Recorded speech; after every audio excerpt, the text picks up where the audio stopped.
Ayan ka-farmers, nagpapanibago tayo ng deep well kasi yung doon ganun pa rin, yung hindi nagbago, hindi nila mabasag yung bato, malaki. Bali kalahating araw nilang binubutas yung bato, bali 4 silang palit-palitan. Hindi mabasag-basag yung bato, kaya hanggang 17 metros lang yung lalim noon.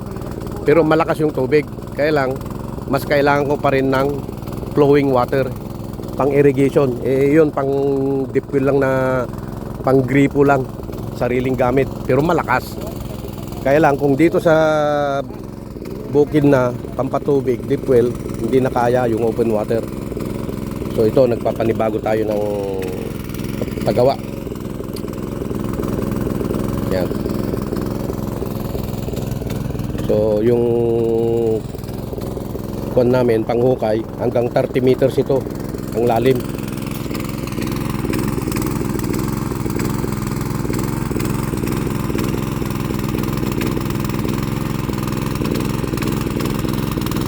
Yan, walang lumalabas pang tubig, oh.